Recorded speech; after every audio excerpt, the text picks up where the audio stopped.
We've got a long way to go as a football team. We are nowhere near close where we need to be. I feel like we have less depth than we've ever had. That's what Kirby Smart told reporters earlier this week about his team, and just got a weird feeling, right? I don't think he's worried about his team or anything like that, but you listen to him talk, especially after last weekend's scrimmage, that I'm going to talk about in just a second. He does not feel as comfortable with his team, especially the depth of his team, as he has in recent years.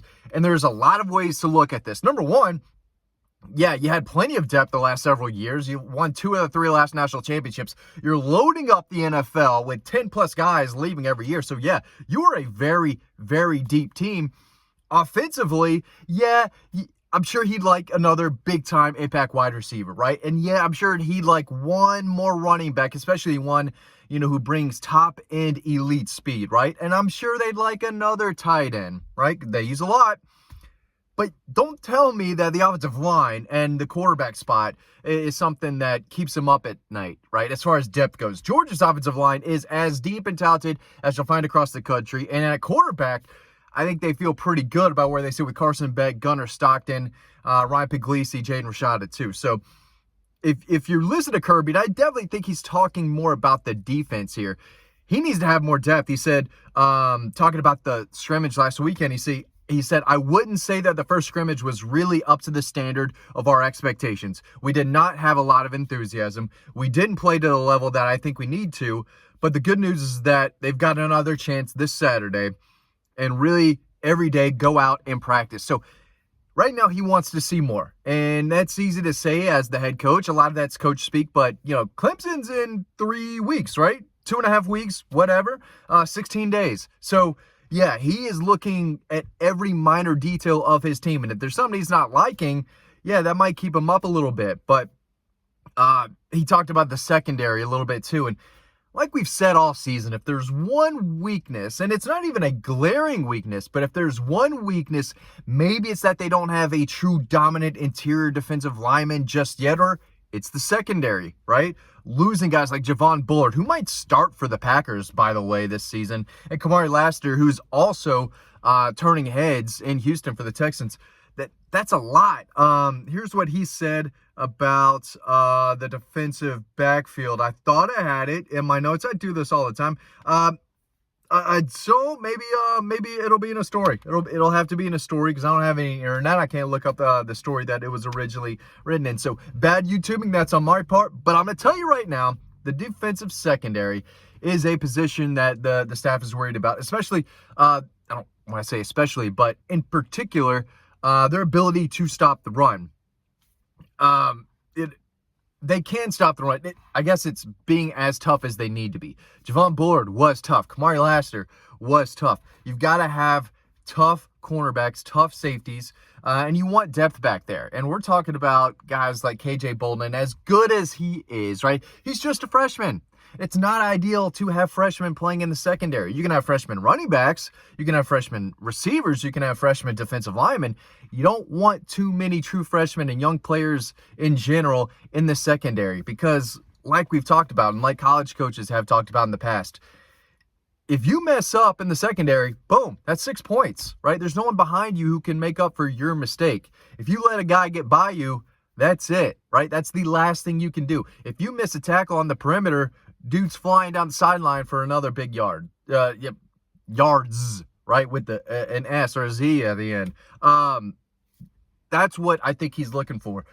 They've got toughness, and they recruit guys with size, with length, and they want to recruit guys who are tough as well. But I think that's what he's looking for more out of Dalen Everett and the cornerbacks specifically, Julian Humphrey, Daniel Harris, Ellis Robinson. He wants to make sure those guys can be physical at the point of attack, shed a block, and go make a tackle on the ball carrier like Javon Bullard did from a safety spot, and like Tyson Campbell, Eric Stokes used to do, like Kamari Lassiter did last year. You have to be physical on the perimeter, or else this era of college football where quarterbacks are getting the ball out to the perimeter to their skill guys more and more each year, if your cornerback being pushed backwards out of the play, yeah, there's going to be guys who just run up the field, not touch for 15, 20 yards sometimes. So, That's what he's looking for there. But he's saying they're not performing to their expectation in the scrimmage, which is funny because their expectation, their standard is above everyone else. So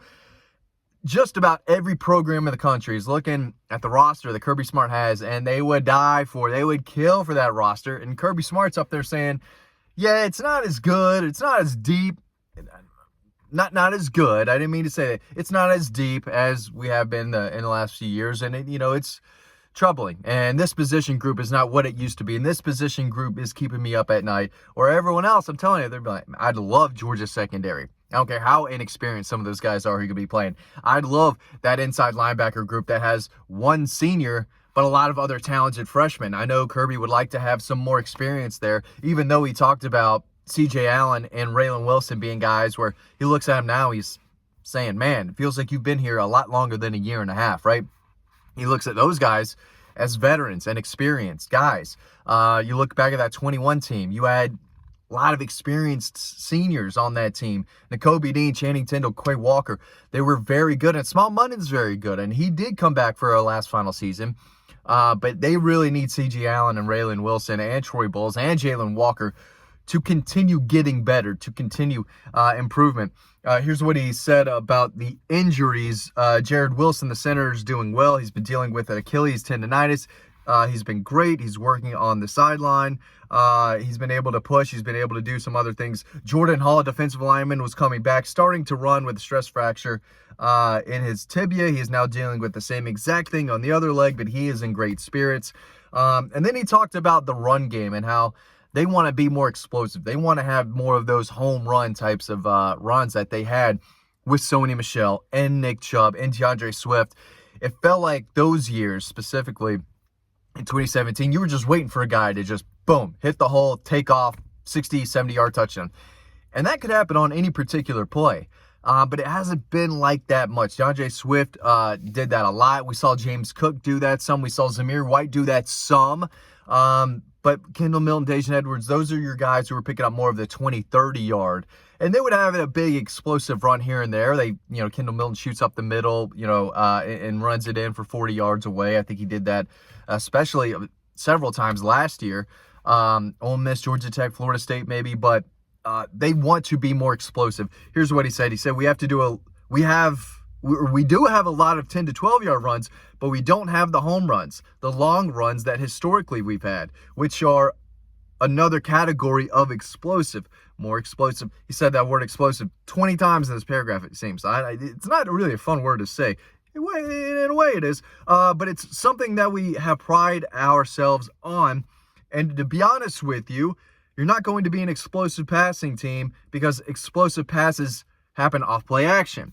You can't be explosive passing team off play action if you can't run the ball. So balance of those two is really critical. A lot of coach speak, but he did give some updates on the players, and he did talk about how the lack of depth is concerning. Now, is he concerned about his team? I don't think so. Is he a crazy dictator that wants all the details to be perfect all the time? Yes. And if something's off, he is going to not be happy, and he's going to do everything he can to fix it. So, I don't think he likes the fact either that everyone's penciling Georgia in that number one spot, penciling Georgia in to the national championship game, because in Kirby Smart's mind, his defensive, the secondary has to get better, right?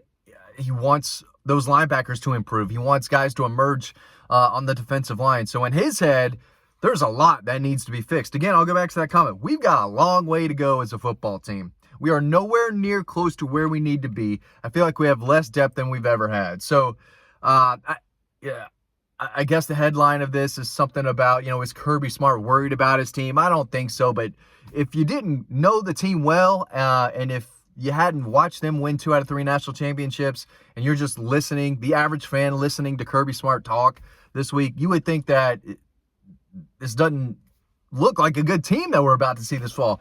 That's not the case. This is going to be a very, very good team. Kirby Smart knows that. He just wants it to be the best it can be. So there's still a little fine-tuning left in practice. There's still a lot that they have to work on, obviously. But offensively, they should be loaded. They should be able to run the ball. Carson Beck, the offensive line, those tight ends, those receivers. But the defense is something that I continue to hear is going to be very good. I expect it to be very good, but there's a little question mark or two in that secondary, and I think that's what Kirby Smart was kind of alluding to this week. Thanks for watching this video. You can read more about this over on Dog Post. Thanks for watching, and I'll see you on the website.